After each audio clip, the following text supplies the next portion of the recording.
now that the NBA has put that god-awful NBA All-Star game behind them, we are ready for the home stretch in the NBA season.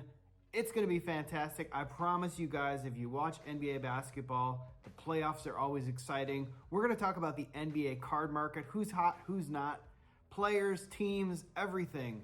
Break it all down. Stay tuned. Welcome back in, ERB sports fans and basketball card fans out there everywhere. I know I open a lot of baseball on this channel, but I also watch a ton of basketball. We are in the home stretch of the NBA season. We've only got 26 games, give or take, for most teams to get to the playoffs. The seedings are absolutely tightly packed for both the East and Western Conference. It's going to be fantastic, right? Well, I'm going to break down the top 20, cherry-picked a little, 20 guys with a couple of criteria in mind. One, you had to be either at the top of the sales list, the top of the MVP ladder, the top of the standings, and we're going to figure out who's hot, who's not, where are the opportunities, and where could they be come playoff time, come NBA Finals time. So, we'll go from top to bottom and then kind of give you guys my recap at the end. So, leading us off, none other than King James himself, LeBron James. In the last 90 days, 2.7 million cards, trading card singles with his name in the title and PSA. That was my criteria. Had to be the player's name, PSA, trading card singles, using Tarek Peak data, $2.7 million of sales. Now that seems like a lot, but the guy that was second was absolutely no surprise, and his team totally sucks, but I don't think anybody really cares, and that is none other than Victor Wembanyama, the rookie sensation himself, the very young phenom from overseas, drafted number 1 overall by the San Antonio Spurs. Man, $2.2 million spent on Victor Wembanyama cards in the last 90 days. Whoo, boy. ERB Sports is guilty as charged. I've got one at PSA right now, a cracked ice. I hope it gets a 10 because I want to sell it. Because he is hot, hot, hot, and I don't know that he can get any hotter than he currently is right now. Third position, Luka Doncic. Now, the Dallas Mavericks have been playing much better this year. Luka's been playing great. He is definitely in the MVP conversation. I don't think he'll win, but he's in the conversation. He's in the running. I'd call him top 5, top 10 in the MVP race. Still $1.5 million spent on his cards in the last 90 days, so people are still willing to put some good money behind Luka Doncic, given that he hasn't won anything thus far in the NBA. Coming in at number 4, well, just when you thought the Steph Curry-led Warriors were out and down for the count, they are 8-2 in their last 10 games. They're moving up the standings. They're currently inside the top 10 in the Western Conference. I know it's going to be extremely, extremely tough, but I expect this team to, at the very least, make a play-in spot. They're figuring it out at the right time. Draymond Green seems like he is no longer a head case for this team. Klay Thompson's got to get himself right, but Steph Curry's always been right, even though he's a little bit older. They just gave Steve Kerr an extension. I wouldn't count the Warriors out. He is number 4 in spending so far in the last 90 days at $1.3 million. And I am always looking for a good Steph Curry deal. Trust me, that is probably where I'm going to spend a bulk of my money, is on some NBA players in the next couple months. I'm not going to chase as much sealed product. I'm going to try and make videos talking about what my strategy is going into the NBA playoffs, maybe going into the baseball season, speculating on some Bowman first prospects. I want to be very, very careful with how I'm spending my money over the next 6 months so I can have a much better chance at the end of the summer when my son starts college to have a healthy bank account with regards to the sports card account so that I don't feel like I need to add any more money to it. So, number 5, this one actually surprised me. Now, I had to double check and make sure the data was correct. I wasn't sure if this was actually correct. Anthony Edwards coming in at number 5. In the last 90 days, over $1 million spent on Anthony Edwards PSA graded cards. That's staggering. I know the T-Wolves have been off to a very, very good start. I know Anthony Edwards is an emerging star in this league. I talked about it the other day on Batter Up with Brett and John. And we had a special guest, Kent, who was from the Twin City areas. Go check that one out on Brett's channel on Step in the Box. We do Batter Up every Friday night. We've done it 3 weeks in a row. We look forward to continue that here in the next couple of months. So Anthony Edwards, definitely in the conversation for MVP, although I don't think he's going to win it. He's a very, very good emerging star, but the question is, when will his time come? Number 6, Giannis Antetokounmpo. Now, I may have messed up on how I did the search. I don't know, but I actually expected him to be a little bit higher than that, but just shy of $700,000 spent in the last 90 days on graded PSA slabs for Giannis Antetokounmpo. The Bucks have really been struggling since Doc Rivers has been the head coach, but I expect this team to get right when it comes to the playoffs. Giannis is mature. Giannis has been there. I don't think this team's going to fall apart, even with Doc Rivers and all the change and Dame Lillard being there now. I think Giannis, come playoff time, he's going to be ready to go. And that team's definitely not done yet. Number 7 on this list, Shai Gilgeous-Alexander. Yes, the hobby darling himself, who is playing like an MVP this season, much like I wanted De'Aaron Fox to play like an MVP. We'll get to him in a bit.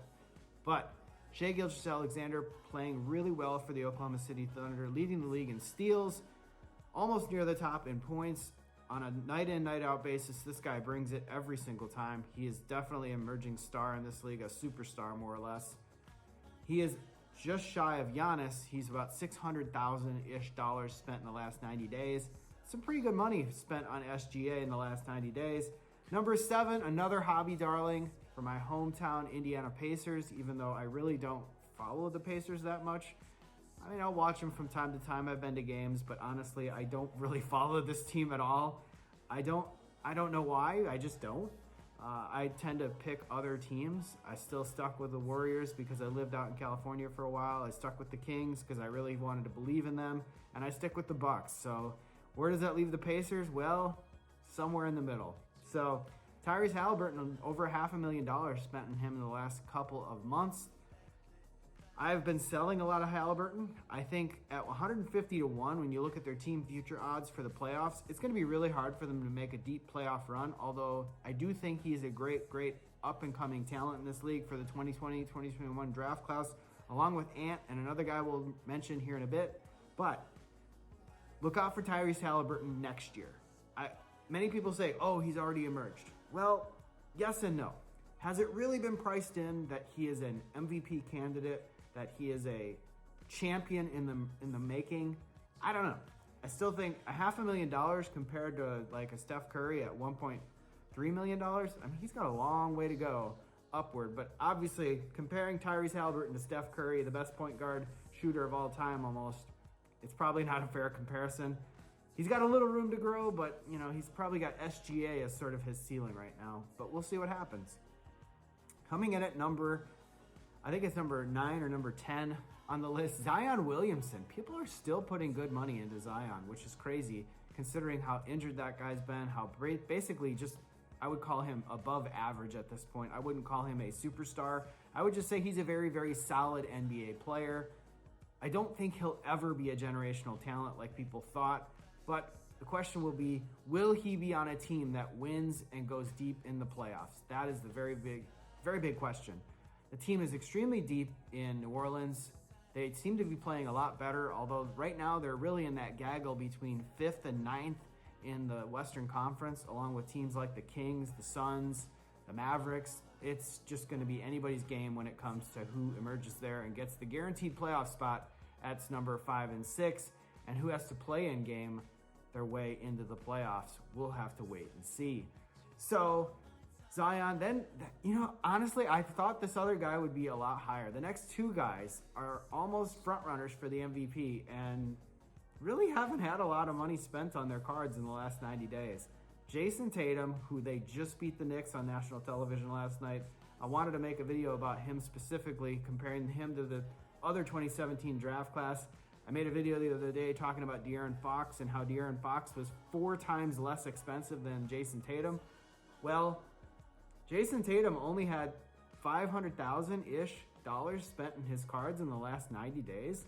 That's crazy. Compared to some of these other guys, it's just nuts that he isn't higher on this list. But people are going to spend money on Victor. They're going to spend money on Ant. They're going to spend money on SGA. They're going to spend money on Halliburton. It's going to take money away from guys like Jason Tatum, who've been there, done that, been to the finals, never broke through, lost in the Eastern Conference Finals last year.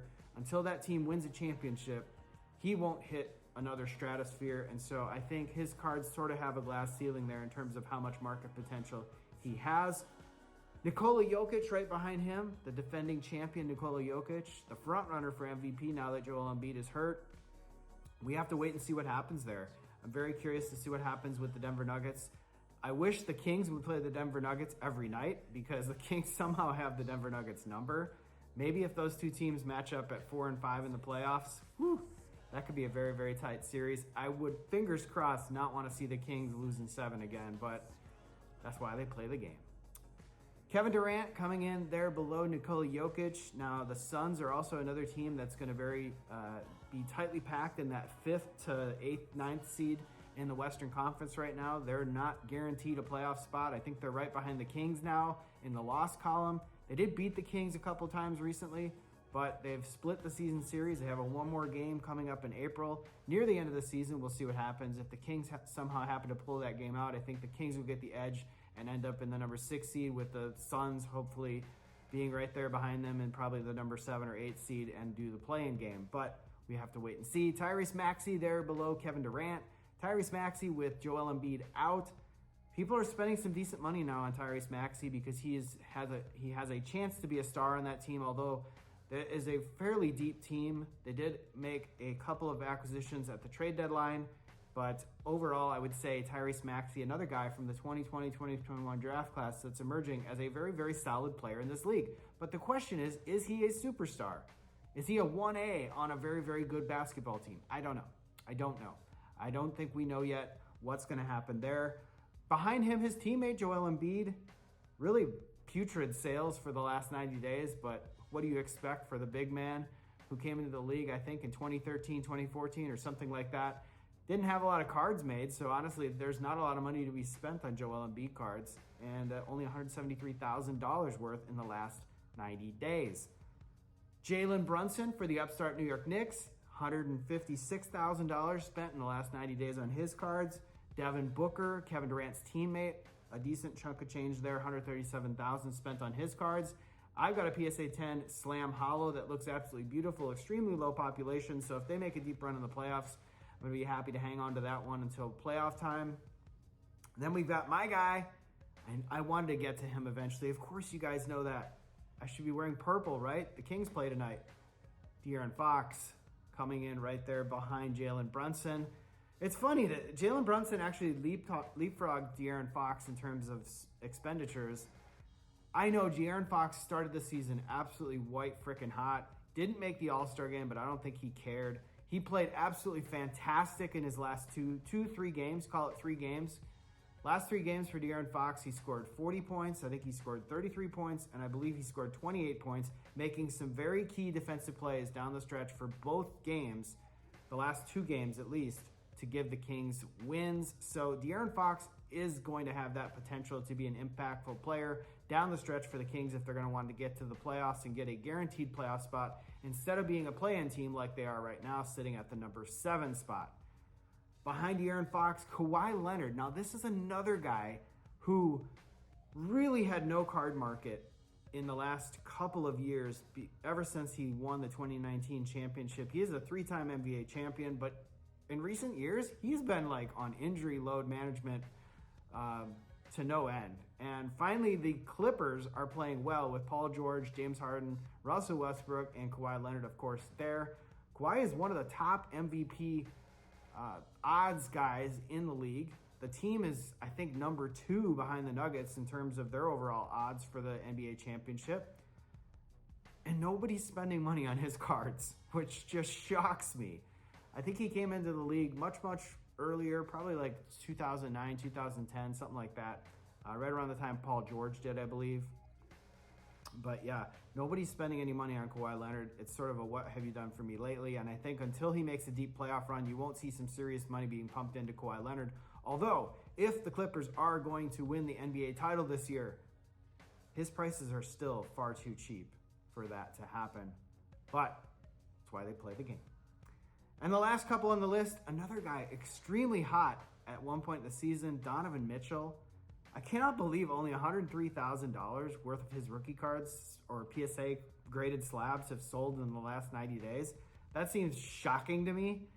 I know he is definitely having a very good season. The Cleveland Cavaliers are off to a very, very good start. They went on a stretch there during the middle of the season where they were absolutely on a roll. They rolled the Kings, they rolled other teams, they rolled the Bucks in an epic thing that led to Adrian Griffin's firing. So really very curious to see what happens with them, but obviously right now, nobody believes in them, and that's why not much money is being pumped into Donovan Mitchell. And the last two on the list, big men. This was the controversy in the All-Star game. Which one of these guys deserved to be there more? Karl Anthony Towns for the current number one seed, Minnesota Timberwolves, or Domantas Sabonis for the Sacramento Kings. I cannot believe, I'm not going to cover Towns in too much detail, but I cannot believe only $22,000 has been spent on Domantas Sabonis in the last 90 days on cards graded with a PSA slab. That's insanely criminal. I know it's not criminal, but you get the point. Trying to be a little bit shock and awe here. It's crazy. This guy leads the league in triple-doubles. He leads the league in double-doubles. He's had a string of double-doubles that I believe is approaching, or if not past, 40 games now.